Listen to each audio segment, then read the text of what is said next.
Today's talk is about the therapeutic yet enigmatic nature of cannabis terpenes.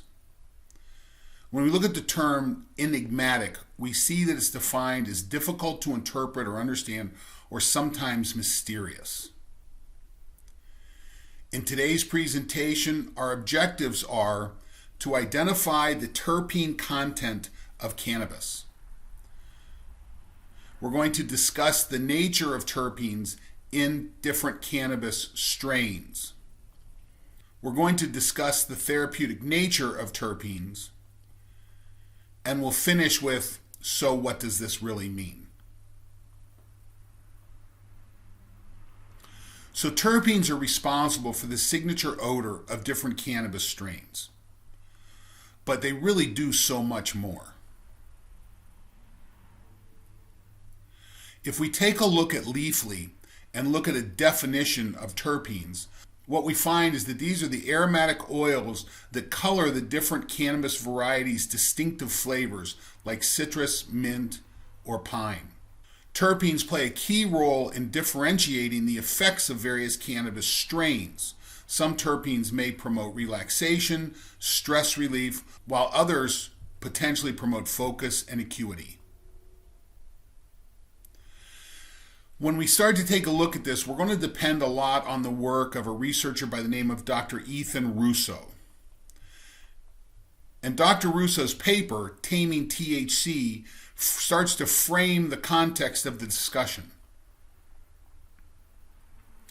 When we look at the difference between terpenes and cannabinoids, what we find is they start with their own unique parent, this geranyl pyrophosphate.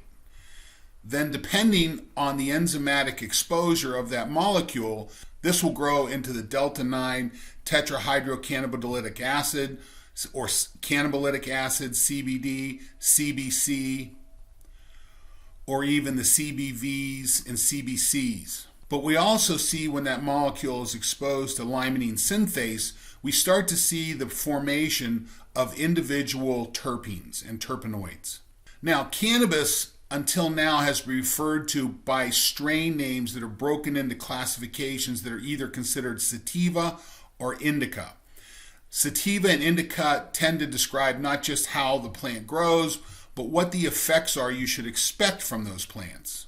In an article by Dr. Russo, he makes the sense that using these labels can be nonsense, that the clinical effects of cannabis chemovores have nothing to do with whether the plant is tall or sparse, but rather has to do with what the chemical nature of the plant includes. And when we start to look at the chemical nature, if we take a look at just the cannabinoids, what we see is that when you break these into indica, sativa, and hybrid strains, both the THC and the CBD contents are largely similar when we look at them statistically.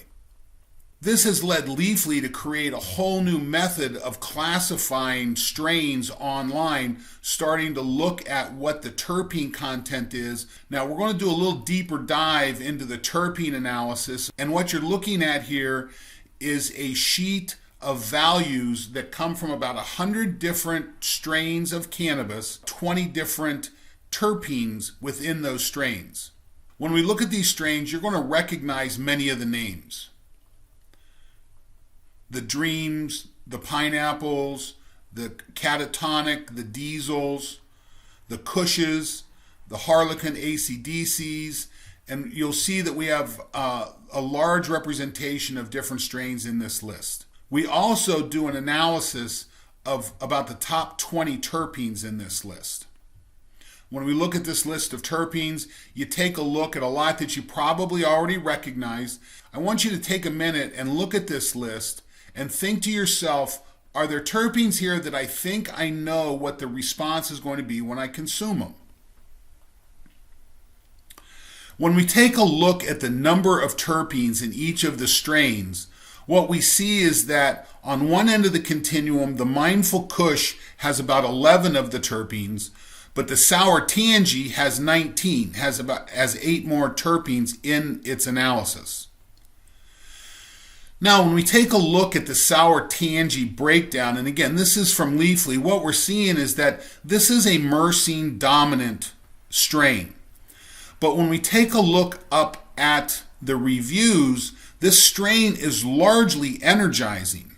So when I asked you to take a look at the two terpenes that you think are predictable in their response, myrcene is typically associated with what we call a couch lock effect or a sedative effect.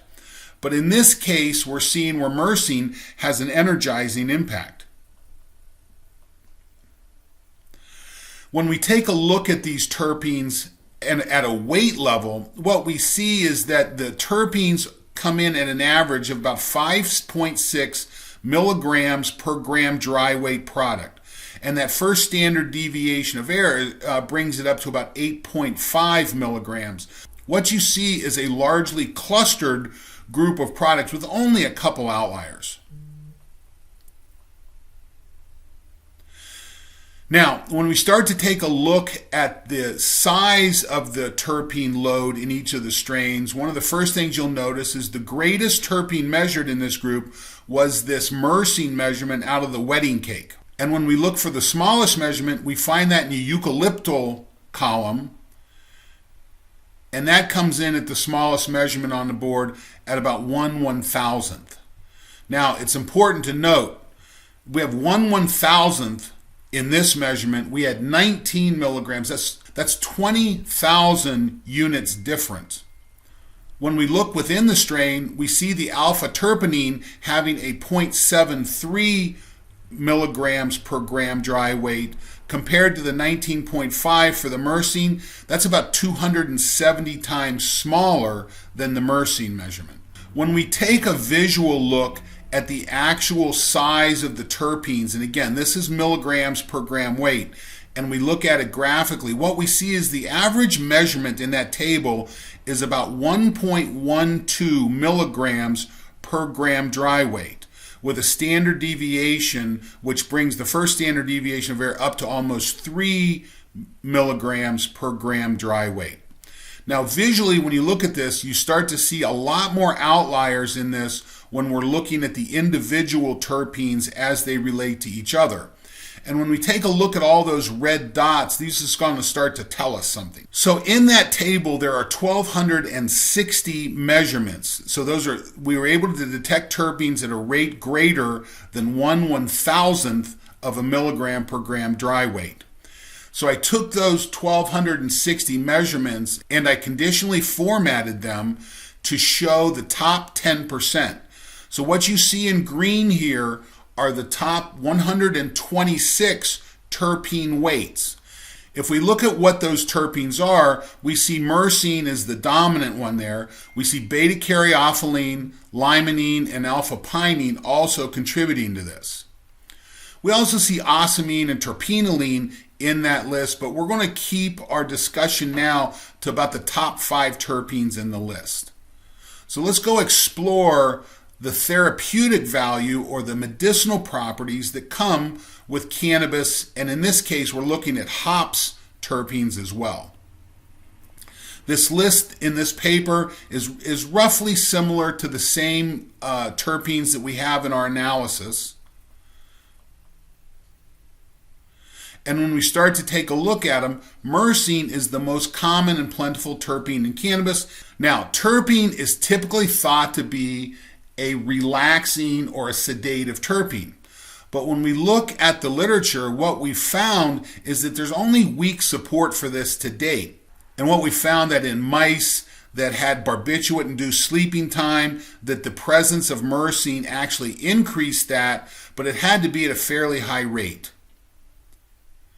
Now, consequently, if you go into a dispensary in the state of Florida that's owned by Grow Healthy, what you'll see are menu boards on the wall showing you the products they have for sale. Those menu boards come from a company out in Albuquerque, New Mexico called Bud Board. And Bud Board has another company that's called Terpenated Blends. And what they've been doing is they've been collecting the terpene samples from many of the blends that they have coming into the dispensaries that they support. They support about 28 different dispensaries in 2 different states. So they have about 500,000 data points that look at both the terpenes and what the consumer rated effects were for the particular blend. So this is a nice crowdsourced set of data to take a look at. What our friends at Terpenated Blends were able to show is that myrcene in blends where it was in a very low concentration tended to be a stimulant, whereas when it moved into high concentrations, like we see in the literature, it starts to become sedative. So what we see here is that a single terpene can have a different effect based on its concentration within the product you're purchasing. It's a strong anti-inflammatory and has been shown to slow down osteoarthritis in many models. So in summary, myrcene does have an antioxidant, anti-inflammatory effect that can protect the brain, the heart, and skin tissues from inflammation and oxidative damage. It also shows anti-nociceptive or anti-pain generation properties. However, there's only weak support for its sedative effect. So this is where we start to explore what we may think we're seeing may not be supported in the literature, and we need to do some more work digging into the effects. The second highest level of terpenes typically measured in cannabis comes from limonene. As the name indicates, it's a sweet lemon smell. You find it in citrus. People believe that it has an energizing effect. When we go in and look at the literature, limonene has many benefits, not the least of which are lowering stress, improving depression, lowering inflammation and oxidative stress. So there's a lot of positive things that come from this. Nowhere in the literature was I able to find where limonene in and of itself caused anxiety.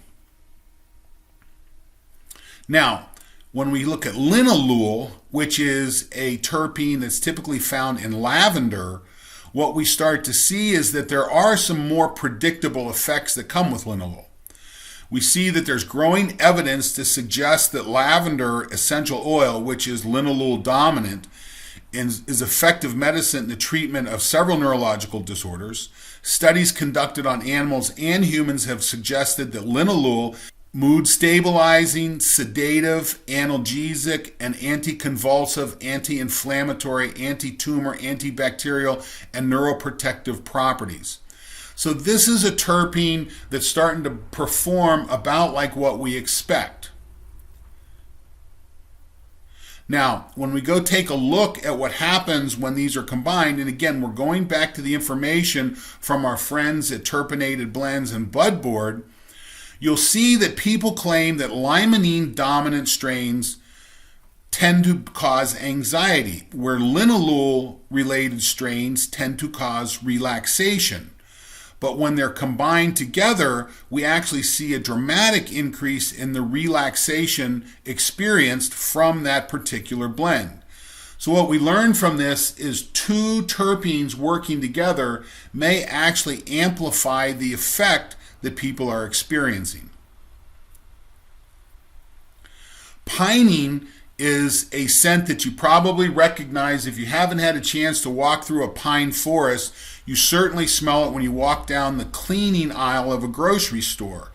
Pine sol, pinene, these are all relatively common terpenes that have a lot of positive effects in the human body. When we look at pinene, it's an antioxidant, an anti-inflammatory terpene. So the topical application of alpha-pinene exhibited significant anti-inflammatory and analgesic effects that you get when applied to painful areas. Now, the last terpene that we're going to dive into here is caryophyllene, but also referred to as beta-caryophyllene. Beta-caryophyllene, unlike other terpenes, has a notable affinity towards the CB2 receptor. What that means is it is a full agonist. It fully activates the CB2 receptor. This makes it the only phytocannabinoid found outside of cannabis to date. The CB2 agonism may be the important feature for beta-caryophyllene against anti-inflammation. We see this supported in another paper, the CB2 receptor and its role in anti-inflammation, and we see this statement in the abstract of that paper. It suggests that the therapeutic strategies aiming at modulating CB2 signaling could be promising for the treatment of various inflammatory conditions. So what? What's this mean? Well, for the last year, I've been working with a company called O-Blend. And we make a device that can do custom terpene combinations or blends. During that time, we have established a relationship with Dr. Ethan Russo, who I mentioned earlier. And Dr. Ethan Russo has made suggested blends for particular targeted effects that you're looking for. Now, MEADOW Day is a blend designed to relieve daytime pain. And what you see in Dr. Russo's blend is a high level of beta-caryophyllene targeting that CB2 receptor. You see pinene, you see the limonene, linalool combination, you see myrcene in there, and you also see nerolidol. Now, when we take a look at Dr. Russo's nighttime blend for pain, what you see is a boost in myrcene. So we see changing the terpene blends can be changing the effect depending on when we're using the particular blend. Dr. Russo also has a blend to help sleep. So what you see is a significant drop in the beta-caryophyllene, but you see those dominant myrcene, linalool, and limonene contributors. So one of the challenges that we have in the industry is consumers will go buy CBD for anxiety, they'll buy it for pain, they'll buy it to help for sleep, but we see it's not the CBD necessarily that's driving the effect, but rather the terpene blend that needs to come with it. When we take a look at Dr. Russo's anxiety blend, what you see is a lot of linalool and a lot of limonene, a little beta-caryophyllene, myrcene, and nerolidol. Now, it's important to take a look at when we compare Dr. Russo's daytime pain blend to his daytime anxiety blend. Both of these blends are recommended to come with the same level of CBD. And this is one of the challenges that we have in the industry, is that we have consumers using CBD for anxiety, for pain, to help sleep. But when we take a look at the effect of the different terpene blends, we see that there can be a notable difference in the effect that we get with a similar amount of CBD in each blend. What we're learning in this is there's a lot of health effects that can be associated with terpenes. We've only spent time going over the top 5, and what you'll see is that certain terpenes have greater effects on different issues. And our challenge comes in the fact that in our last slide from our friends at Budboard, this is the summation of 3 analyses of the same strain name being done looking at the top terpenes. And when you see is that there's a significant variation in the caryophyllene, limonene, and humulene content of the same cannabis strain. So one of our challenges is how can a patient or how can a client count on a similar effect from a particular strain if we don't understand what the terpene content is? Terpenes define the differences in cannabis and are important to its therapeutic nature. Terpenes are highly variable and explain the differences experienced with the same product. It's important that you actually know what terpenes are in your products so that you can target your conditions. That means knowing the chemovore. It's not enough to refer to strain anymore, that we have to start to take a look at the chemovore that we're dealing with so that we're able to more effectively predict the effect.